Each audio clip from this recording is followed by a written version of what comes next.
उस राजा ने अपनी ही मौत का युद्ध क्यों लड़ा? इतिहास में कई युद्ध हुए, लेकिन एक युद्ध ऐसा भी था जहां राजा जानता था कि वो हार जाएगा, फिर भी उसने युद्ध लड़ा, क्योंकि उस युद्ध का मकसद राज्य बचाना नहीं, बल्कि एक ऐसा सच छुपाना था जो अगर दुनिया के सामने आ जाता तो पूरा साम्राज्य खत्म हो जाता। सदियों पहले भारत के पश्चिमी हिस्से में एक विशाल साम्राज्य हुआ करता था। उसका राजा बहुत शक्तिशाली और बुद्धिमान माना जाता था। उसकी सेना इतनी विशाल थी कि दुश्मन उसका नाम सुनकर डर जाते थे। लेकिन उस राजा के महल में एक ऐसा रहस्य छुपा था जिसके बारे में सिर्फ राजा और उसका सबसे भरोसेमंद सेनापति जानते थे। कहा जाता है कि महल के नीचे एक गुप्त सुरंग थी जिसमें छिपा था राज्य का सबसे बड़ा खजाना। लेकिन वो सिर्फ सोना चांदी नहीं था। असल में वहां एक प्राचीन दस्तावेज रखा था जिसमें लिखा था कि राजा असली वारिस नहीं है।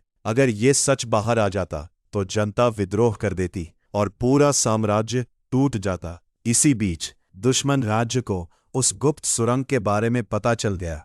उन्होंने रात के अंधेरे में हमला कर दिया। पूरा महल आग में जलने लगा। चारों तरफ चीखें, घोड़ों की आवाजें और तलवारों की टक्कर गूंज रही थी। राजा समझ चुका था कि अब युद्ध जीतना नामुमकिन है, लेकिन उसने एक ऐसा फैसला लिया जिसने सबको हैरान कर दिया। उसने अपने सैनिकों से कहा, आज हमें राज्य नहीं, इस रहस्य को बचाना है। फिर राजा खुद महल के नीचे बनी उस सुरंग में गया और उसने पूरे रास्ते को हमेशा के लिए बंद कर दिया। अगली सुबह दुश्मन युद्ध जीत चुका था, लेकिन उन्हें वो सुरंग कभी नहीं मिली। राजा भी हमेशा के लिए गायब हो चुका था।